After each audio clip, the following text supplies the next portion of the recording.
3 months after we buried him, his badge opened the east service door at 2:14 in the morning. I know it was his badge. I deactivated it myself.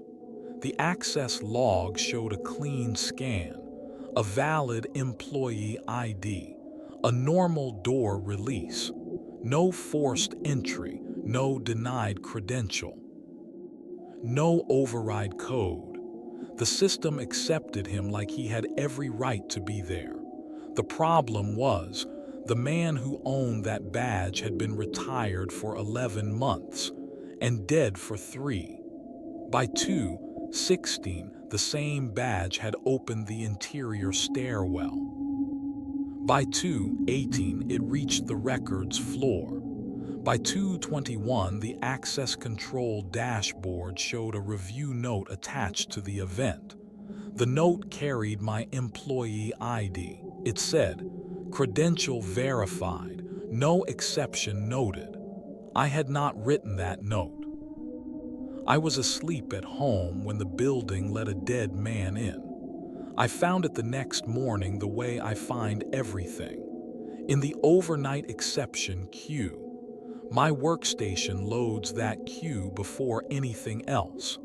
Every badge scan flagged as unusual in the last 24 hours. Sorted by building, sorted by severity. Most mornings the queue is boring. A contractor badging into a wing he rarely visits. A door held open too long. A maintenance account scanning at 4 a.m. because a pipe burst. That morning there was one entry at the top, flagged red. For the county records building on Alden Street. Badge 4471 MWALLACE status, inactive. Scan result, granted. Those two words are not supposed to appear on the same line. An inactive badge produces a denial. That is the entire point of the status. The reader sees the badge, checks the credential, finds it dead, and the door stays locked. The event logs as DENIED, inactive credential, and nobody ever thinks about it again. This one said granted. And underneath it, in the review column, my own employee ID had already signed off on it. Timestamped 2:21 a.m., 7 minutes after the scan. I want to be clear about something before I go further. I've had to be clear about it in 3 separate meetings since. I did not log in at 2:21 a.m. My home VPN records show no session. My workstation was powered down. My phone did not open the mobile portal. I have the carrier records. I checked them myself that first morning before I told anyone anything. I assumed the explanation would be embarrassing and mine. It wasn't mine. That turned out to be worse. Here is what I verified in the first hour. In order, HR's system listed Raymond Wallace as separated.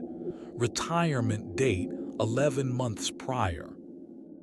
There's a field in the personnel record called credential disposition. It said deactivated with my initials and a date. I remember doing it. It was a Tuesday. He turned his badge in physically. Most retirees mail them back or just don't. But Ray walked his to the office, set it on my desk and said, "Don't let anybody else be me." He thought that was funny. I filed the badge in the return credentials drawer and killed it in the system before he'd reached the parking lot. The badge itself was still in that drawer. I opened it and looked. Badge 4471M physically present, in an envelope with his name on it, exactly where I'd put it 11 months ago. The credential vendor's file was closed. When a badge is deactivated, the change pushes to the vendor's platform, which pushes to every door controller in the county. The vendor's audit trail showed the deactivation propagating cleanly to all controllers, the same Tuesday I filed it, including the controller on the east service door of the records building. That same controller had accepted the badge at 2:14 a.m. I pulled the camera. The records building has a camera on the east service entrance. Old, low resolution, but functional. And critically, its clock is synced to the same server as the door controllers. The timestamp on the footage matched the scan to the second. At 2:14:07, the door indicator light turns green. At 2:14:09, the door opens. I've watched that footage more times than I'm going to admit. The angle catches the door and about 4 feet of sidewalk. The light turns green. The door swings inward. The door closes. I cannot tell you what opened it. The footage doesn't show anyone. It also doesn't show no one. The resolution at night is bad enough that I couldn't swear to an empty frame. What I can swear to is that the door opened from a valid badge release, on camera, at the exact second the log says it did. So then, I did what I'm paid to do. I tried to break the anomaly with boring explanations. There are 5. I went through them fast. Each one dies fast. Duplicate badge. Someone cloned 4471M before it was turned in. Plausible. Badge cloning is real and cheap. But a cloned badge carrying a deactivated credential still gets denied. The clone would be a copy of a dead key. The lock doesn't care how many copies exist. Dead. Sync error. The controller never received the deactivation and had been sitting on a stale credential for 11 months. Except the vendor's propagation log showed the update confirmed by that specific controller, with a checksum, the day I made it. And more than that, the controller had denied badge 4471M twice in the month since. Once when a locksmith tested returned badges against a reader. Once during a system-wide audit sweep I ran myself in the spring. Both denials are in the log. The controller knew the badge was dead. It had said so. Twice. Manual override. Someone with admin rights temporarily reactivated the badge, used it or let someone use it, and deactivated it again. This was my favorite explanation for about 40 minutes. It's the only one involving an ordinary human doing an ordinary bad thing. But reactivation requires an admin session. And admin sessions log the account, the workstation, the IP, everything. There was no session, not mine, not my supervisor's, not the vendor's service account. Nobody was logged into the system between 11:40 p.m. and 6:15 a.m., which is its own problem. I'll come back to it. Supervisor reactivation through HR. Sometimes a rehire or a contractor conversion resurrects an old credential. HR had no activity on Wallace's record. He was, in every system the county owns, retired and deceased. His death certificate number was in the file. Somebody in benefits had entered it in the summer. Cleanly, correctly, camera glitch. The footage timestamp drifted, and I was matching the scan to unrelated footage. Except the camera clock and the door controller clock pull from the same time server. And the door light turning green is in the footage. The camera didn't just agree on the time. It watched the release happen. 5 explanations, 5 bodies. By 10 that morning, I had nothing ordinary left. And then I found the thing that stopped being a puzzle and started being a message. I pulled the credential status history, not the scan log, the status log. Every change to a badge's active or inactive state, forever. Badge 4471M showed my deactivation 11 months ago, then nothing for 11 months. Then at 2:14:03 a.m., 4 seconds before the scan, the badge's status changed to active. At 2:14:14 a.m., 11 seconds later, it changed back to inactive. 11 seconds. Long enough to open the East Service door and register the release. The stairwell and records floor scans at 2:16 and 2:18 happened while the badge was, according to its own status log, inactive again. And they logged as granted anyway, which I still cannot explain, and neither can the vendor. But here is the detail I keep coming back to. Every status change requires an account.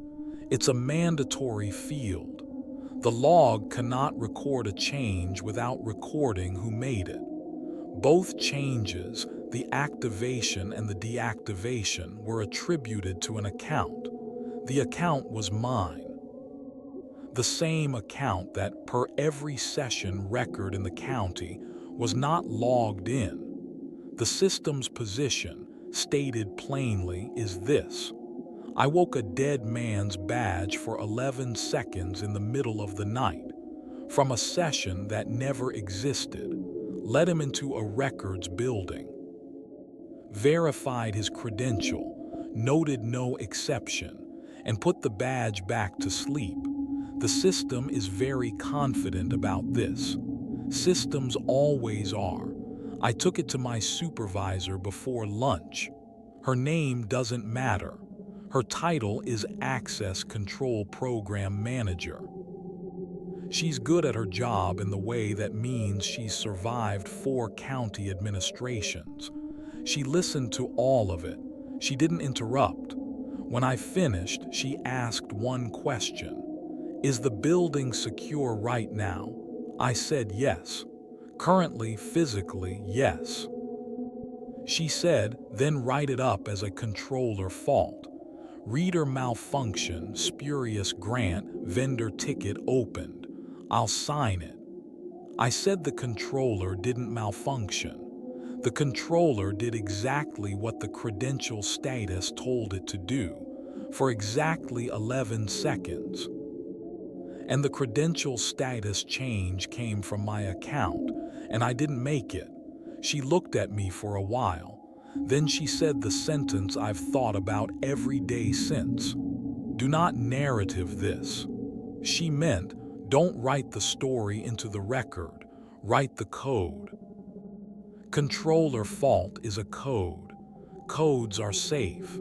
Codes close tickets.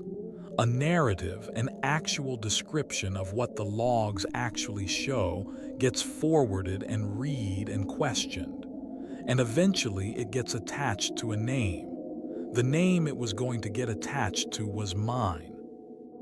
Because my ID was already all over the event, she wasn't threatening me. She was doing the math out loud. I said I'd open the vendor ticket first and decide after. The vendor took 2 days.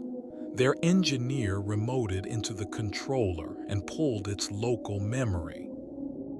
Controllers keep their own copy of events, separate from the central server, specifically so the two can be compared. The controller's local log matched the server. Same scan, same grant, same 11-second status window. Whatever happened, happened at both ends simultaneously, which rules out tampering at either end alone. The engineer's written finding, and I'm quoting the ticket, Event sequence is internally consistent. No hardware fault identified. No contract impact. No contract impact. That's the vendor phrase for the system did what the data told it to do, so the system is fine. So this is not our problem, so this ticket is closed. I called the engineer directly. I asked him off the record what he thought had happened. There was a long pause, and he said, "Honestly, it reads like a normal night shift. It reads like the guy still works there." Then he laughed, a little too quickly, and closed the ticket. I need to tell you about the patrol route now, because that's when I understood the scans weren't random. Raymond Wallace worked overnight security at the Records Building for 19 years. Before the county went to electronic monitoring, guards did physical patrols.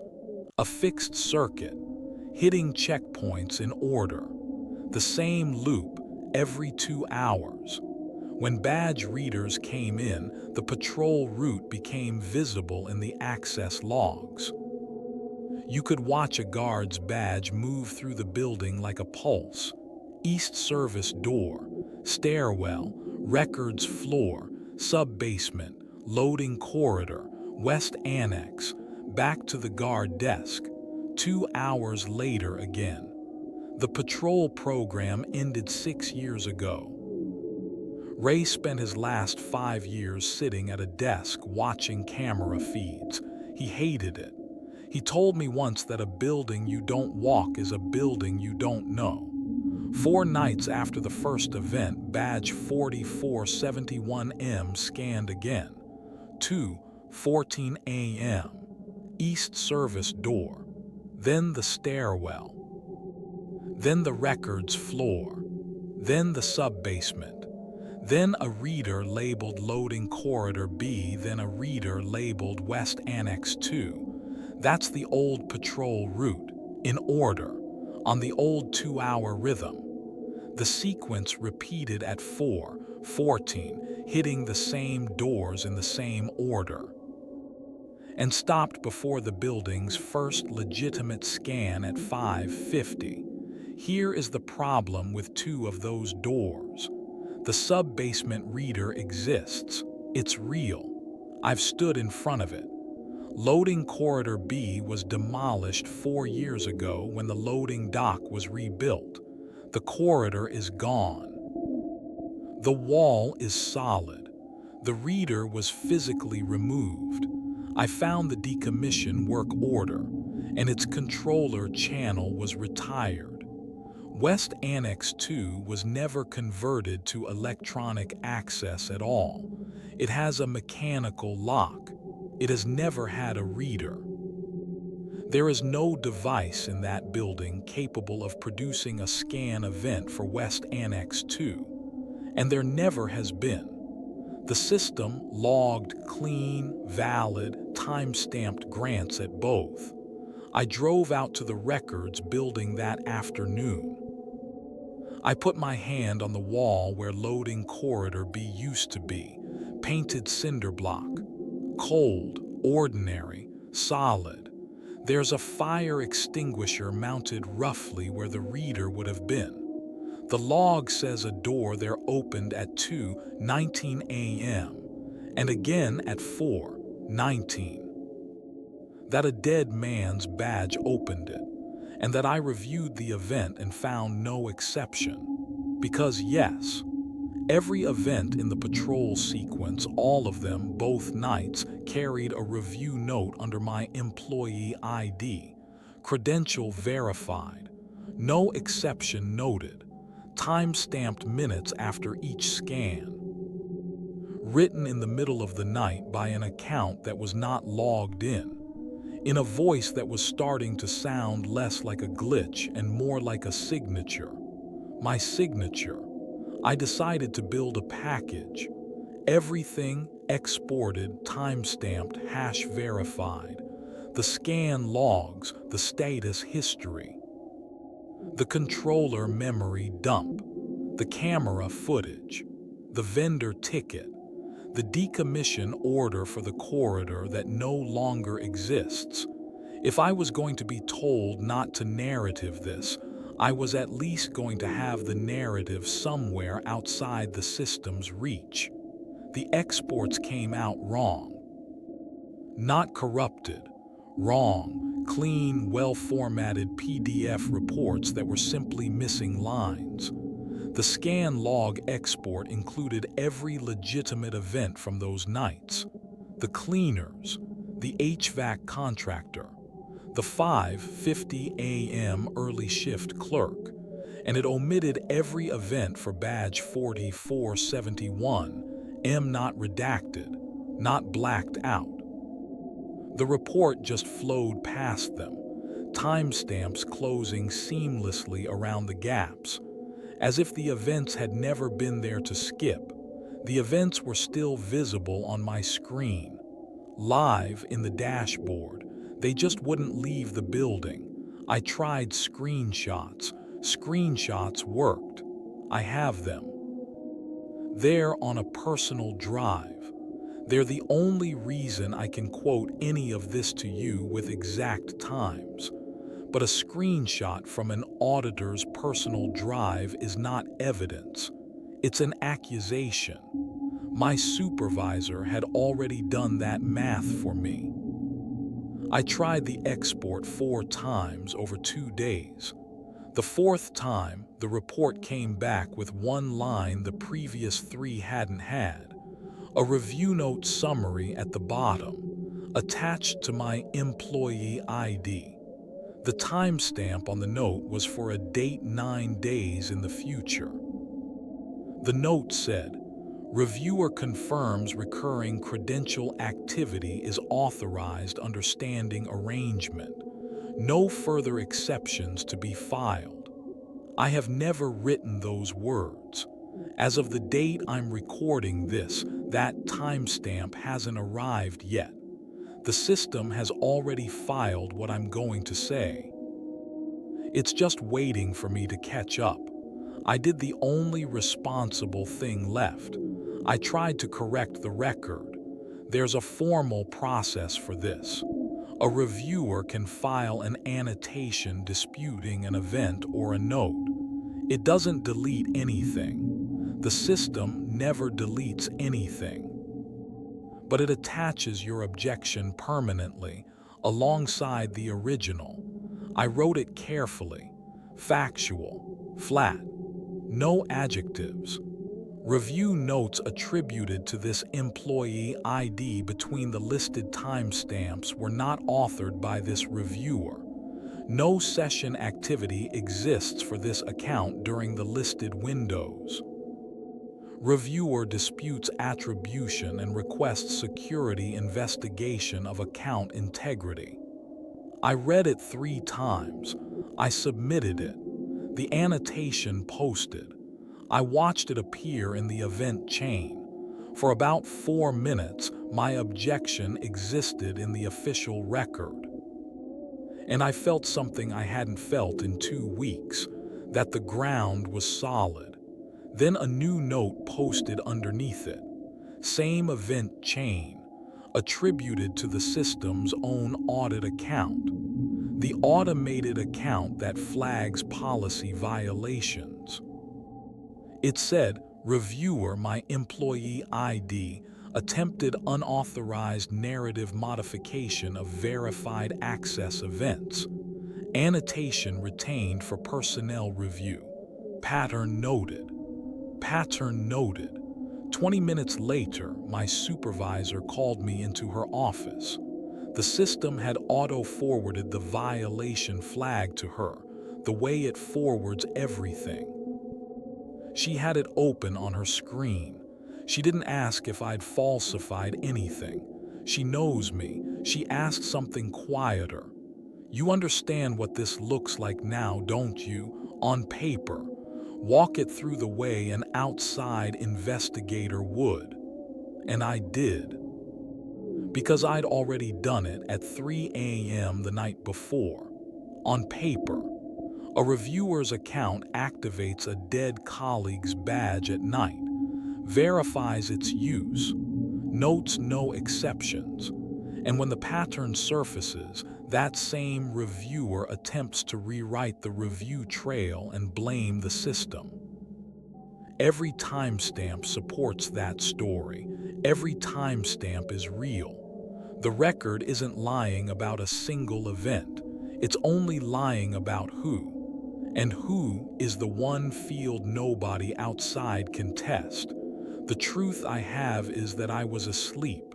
Sleep doesn't log. She told me to take 3 days of leave. She said it kindly. She also said, and I noticed she chose the words carefully, stop touching his events. Whatever's authoring those notes, it authors them faster when you push back. You've seen that now. I had seen that now. I want to tell you one more thing about Ray Wallace, since context matters here and nowhere earlier. In 19 years, he never missed a patrol. There's an old paper commendation in his personnel file. I looked. From a facilities director, 2 directors before the current one, praising his perfect continuity of rounds. When the county ended the patrol program, Ray filed a written objection. It's still in the file. One paragraph, he wrote, "Checking doors is not a task that ends because a system says the doors are checked. Someone should still walk the building." The county's response, also in the file, is a form letter. It thanks him for his service and states that electronic verification provides continuous coverage without interruption. Without interruption. He put his badge on my desk and said, "Don't let anybody else be me." I've turned that sentence over so many times it's gone smooth. I used to hear it as a joke about badge cloning. Lately, I hear the emphasis differently. Anybody else. Last night, on the 3rd day of my leave, I broke my supervisor's instruction one time. I logged into the dashboard from home. A real session. Mine. Logged. I made sure of it, and I checked the queue. There were no new events for badge 4471. The patrols have been quiet since my annotation was flagged, but there was a new item. Not in the exception queue. In the scheduled access queue. The list of pre-approved after-hours entries. The kind facilities files when a contractor needs weekend access. Legitimate, routine, boring paperwork. Scheduled access, records building, East Service entrance. Tomorrow, 2:14 a.m. Credential, 4471M WALLACE approval status, approved. Approving reviewer, my employee ID. Approval note, recurring credential activity is authorized under standing arrangement. No further exceptions to be filed. The same words from the future dated note, except this one isn't future dated anymore. It posted yesterday at 2:21 in the afternoon. While I was sitting in my kitchen with my laptop closed, and my session logs will show that I wasn't logged in. But this time there's a difference, and it's the difference I can't stop looking at. Every previous note was attached after the fact. Cleanup. Paperwork trailing behind whatever walks that route. This one is an approval, filed in advance. My name isn't following the events anymore. My name is opening the door. I could drive to the records building tonight. I could stand at the East Service entrance at 2:13 with my own eyes and a physical key and watch what the camera can't resolve. I've thought about it for 6 hours. And every time I think about it, I think about the review note that hasn't reached its timestamp yet. The one that says no further exceptions to be filed. And I understand that whether I go or stay home, whether I watch or sleep, the record of what I did tonight has, in some meaningful sense, already been written, verified, and closed. I deactivated that badge myself. I'd swear to it. It's the last fact I own that the system hasn't countersigned. The building has already decided I will let him in again.